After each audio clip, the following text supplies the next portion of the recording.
Hello everyone, what's up? Prince15 here with another video review. Today we're taking a look at Transformers Studio Series Deluxe Class Scorponok from Rise of the Beasts. But before we take a look at the figure, let's take a look at the box. So here we have Scorponok's box. There he is on the front, looking very, very, very, very, very ugly in a good way. Of course, he is from Studio Series. He is the 107th figure in this line. He is Predacon Scorponok. You can tell because he's got the Predacon symbol right there. He's ages 8 and up. Of course, that's just suggestion. They have to put that on there. He's manufactured by Hasbro. It says Transformers along the sides from Generations. Co-manufactured by Takara Tomy. He is from Transformers Rise of the Beasts. On the side over here is another ugly look at Scorponok. He is a Deluxe class in several different languages. On the side here, another look at Scorponok. It's an authentic Transformer, no Chinese knockoffs here. And then on the back, we've got Scorponok and everything he does. He's big screen inspired. He's from a movie. He's from the rainforest fight scene, which we'll talk about the scene in a minute. He's got a short little bio here. Apparently this packaging, that's the word I'm looking for. Apparently this packaging is recyclable in several different languages. Transformers in 20 steps, comes with a backdrop and more warnings for why you should not eat the toy because plastic is hard to digest. So here we have Scorponok from Rise of the Beasts, one of the many horde minions that the Maximals and Autobots fight throughout the movie. So yeah, he's a big old bug. He's a big old scorpion, and I think he looks pretty great actually. Overall, I've got some issues with him, but overall, I think he pulls off what he's supposed to be doing, and I like it. So yeah, top down view, you got all sorts of legs, very much a creepy crawly.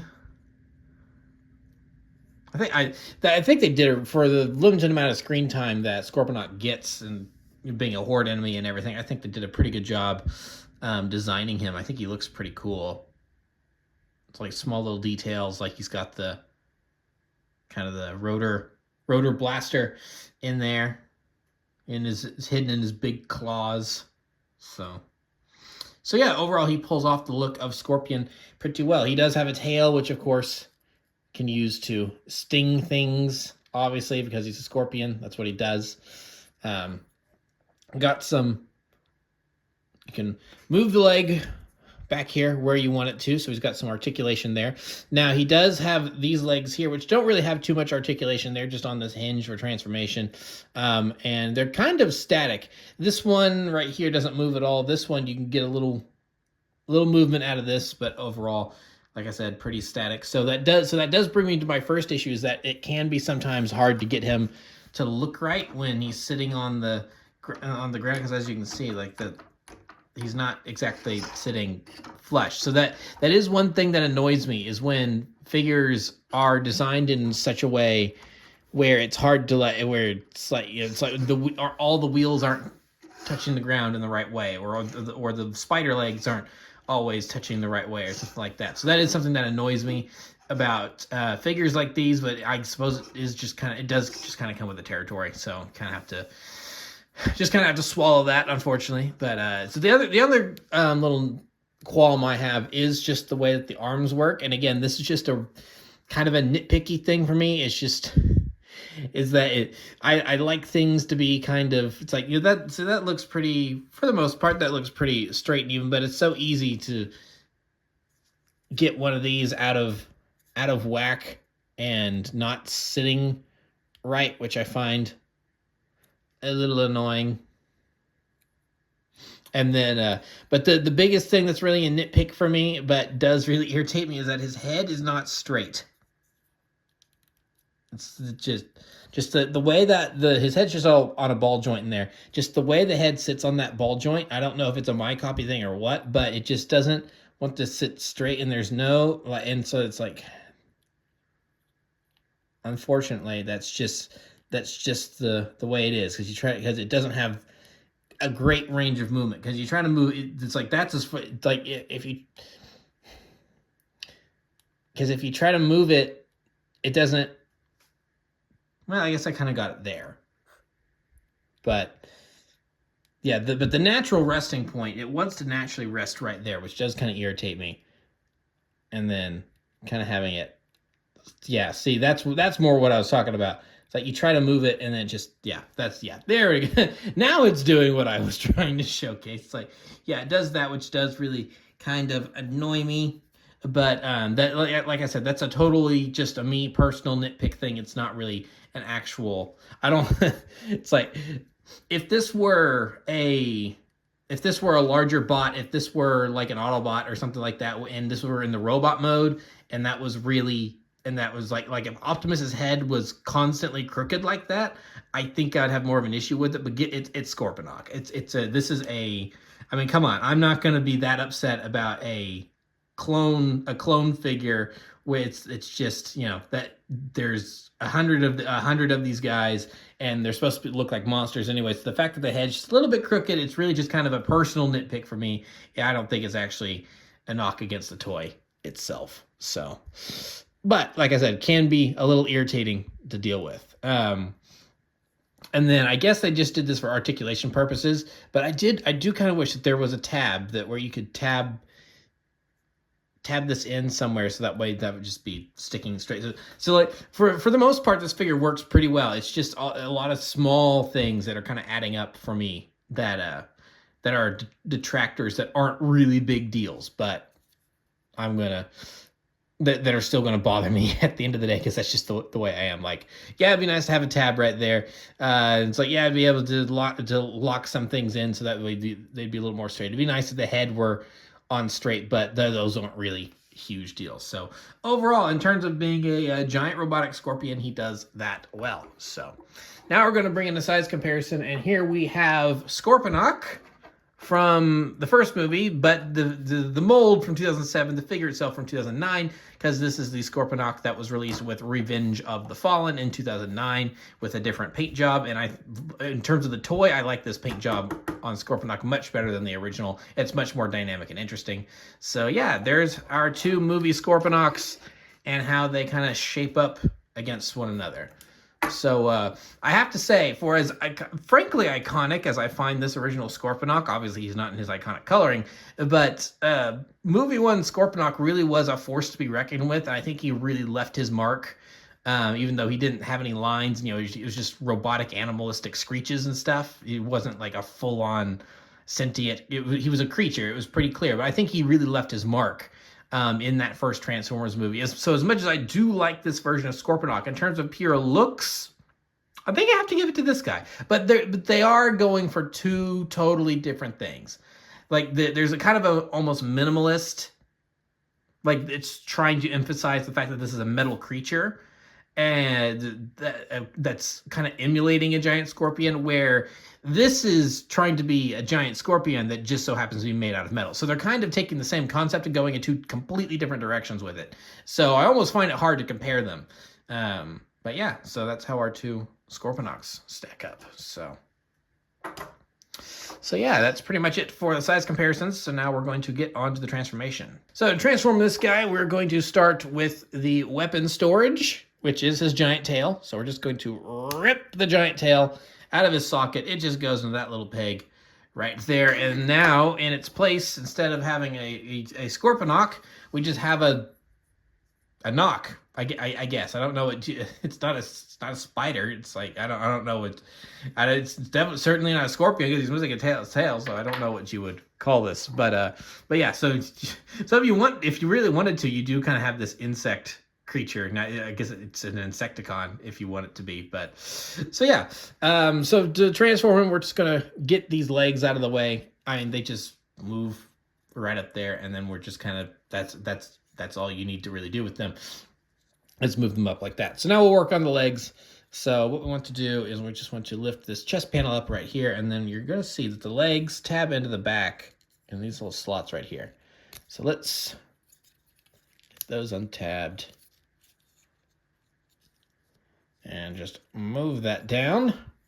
And so something I do like about this is that is as much of an issue that this does, I think, cause the legs in terms of look like it's trying to position them properly and everything. When it's in insect mode, I do think it actually really fits the character of how it bends backwards and everything. So it's very insect-like. So I do really like that. So anyway, you just got to position this leg correctly, and then there's going to be a tab in there, or a slot in there that tab right there will just go into. And then there's another tab right there on the leg, so we just want to move that up. Heard a little click there, and then yeah, we pretty much got a leg done, just like that. So same thing over here. Just want to move all this into position, get that untabbed there. So it's kind of a double use tab, which I think is smart. So just get that all fit in there, and just a nice little thoop. I like that. So now we want to bring down all of this. Just kind of get that all snug in there. Same deal right here. Just bring down all of that. Just get that all nice snug in there. And then there's going to be those tabs, which then this will just fit right on. And then kind of heard it there. That all connected like that. And we're almost done here. So we'll just bring down the head just like that. Sits crooked, but sits there. And then just untab the arms, swivel around the hand, untab the arms, swivel around the hand, and then let's get him standing up properly.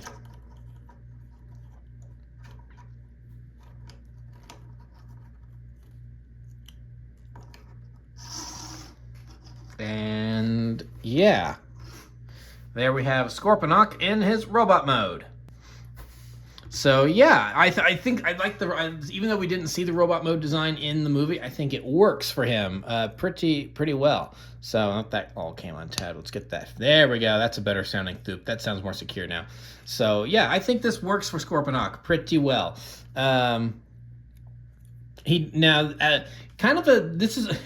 It's funny. With all the things that I've kind of nitpicked about the insect mode, and it's like, oh, it's hard to get him to to stand on all his feet and blah blah blah.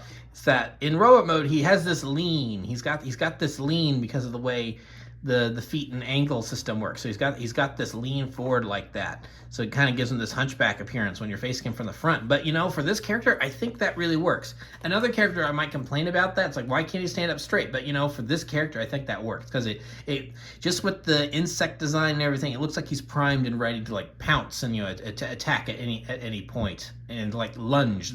Lunge is a good word. It looks like he's ready to lunge at you. So yeah, overall, very good looking robot mode, especially considering what he transforms into. So you do have a backpack of legs here.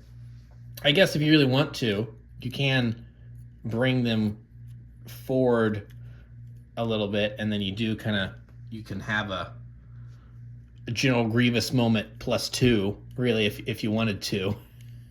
So, and then there are hinges here, so you can bring that leg forward on.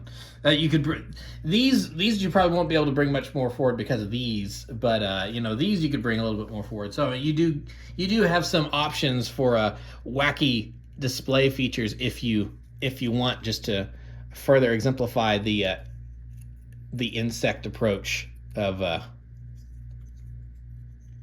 what he transforms into. So yeah, that's all pretty cool. Now you may be wondering what happened to the tail. So obviously he has a tail. Where'd it go? Well, the tail will become his weapon of choice.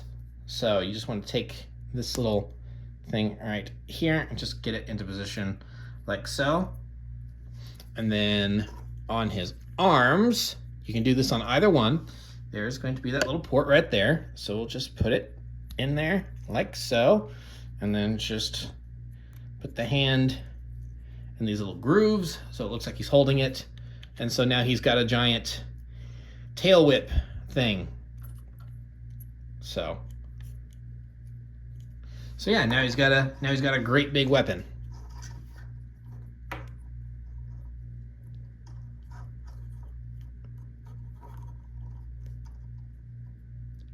So yeah, that works. So maybe a little awkward to hold. I do kind of wish that you could actually just kind of flip it around. I think it'd maybe look better if it were flipped around in the other direction. But oh well, it works for what it is. So yeah, there is Scorponok with his tail and everything. So yeah, pretty cool. Now for some size comparisons, let's bring back in original Scorponok, because technically, yes, that is his robot mode, as funny as it is. And you can position the arms differently, but I did that, and I just had to laugh at it because I just think that's so funny. So old Scorponok, new Scorponok. So this one I think has the better robot mode. Like I said, they're the same concept doing two different things, but this one was never meant to have a robot mode. So the fact that they had to sell it as a transformer, as a toy, they had to do what they had to do to be able to get it in the box and justify the brand name. This one works a lot better because he was designed from the ground up, I think, probably to have a robot mode. They did a much better job incorporating that aspect of him there. But yeah, it's like, just look at this goofy boy. Just look at him. He's got this really flat head. I just love this. I love this so much. The tail doesn't really go anywhere. It just folds up to the back. I just think this is hysterical. So we'll move him out of the way and move on to some other size comparisons, a little closer in size. Here we have Airazor from Rise of the Beasts. And here we have Rhinox. And then last but not least, here is Optimus Primal. So we have the Maximals getting ready to beat up on poor, lonely Scorponok here. So yeah, they're it's kind of a sheepish, help me, run away moment going on here, because I think he seems a bit outnumbered. It's like, where are the Terrorcons? I need reinforcements. I'm surrounded. So don't worry, buddy. You've got some recolors coming down the pipeline. You'll have some reinforcements eventually, but for now he's all alone. So we'll just, and there goes Airazor dying again. So we'll just move them out of the way.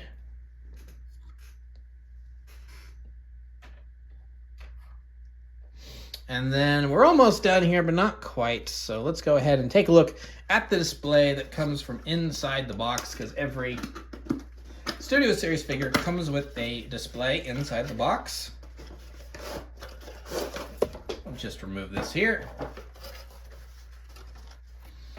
And here we are. So here is Scorponok on his display, maybe, except the backpack of legs kind of makes it difficult to put him on there. So we're just gonna plop him in front. And now the tail's making him a bit heavy. So there we go. Okay, I stabilized him. Just gotta make sure the feet are positioned correctly. So there we go, close enough. He's got the display. He's not quite on it, but like I said, it's close enough. So yeah, there's his display. Now, I did say I was gonna talk about the display later, and I always do, but there's something specific about this. So the back of the box, if you'll notice, I'll just bring in the box here. It does say this is the rainforest fight scene. Which rainforest fight scene is this? Because the only rainforest I'm aware of in the movie is when the Maximals are chasing Noah and Elena, and then they have the big standoff, and then the Maximals and Autobots realize that they're all on the same side, and then they walk away hand in hand singing Kumbaya. Scorponok's not in that scene. Now, if you're talking about the scene from the beginning of the movie on the Maximal planet, then that's kind of jungly. Scorponok's in that scene, okay, but there's not a river. It's not a rainforest. It's just a jungle, or a forest or whatever. So there's not even any water. So I get it. You don't want to generate a whole new box art thing just for one character, but his display lies. He is not in the scene depicted. So this is at least the second. This one doesn't really seem like a goof as much as the Jolt one was, where they said that the character from Revenge of the Fallen was in Dark of the Moon. That one was just totally, completely false and wrong. But so this one seems more like just like, it's close enough. Is anyone really gonna care about it? And the answer is no. The answer is no. No one's really going to care.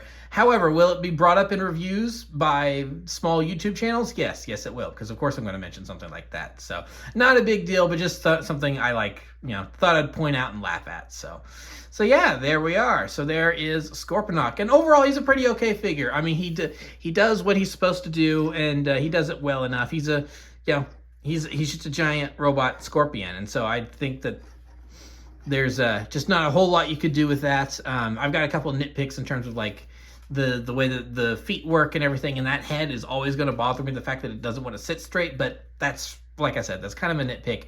It's not a huge deal. Overall, I think the look of him is good in both modes, and normally, like I said, the whole leaning thing I think would normally kind of irritate me, but I think for this character it just kind of works. So I mean, he's just a giant walking bug, and I kind of like that about him. So yeah, there is Scorponok. So that'll pretty much be it for this review. So thank you for watching. Remember to like, comment, subscribe, all that great stuff. Remember to follow me on Twitter and Instagram. Those links are in the description below. And I'll see you guys next time. Thank you so much for watching, and goodbye.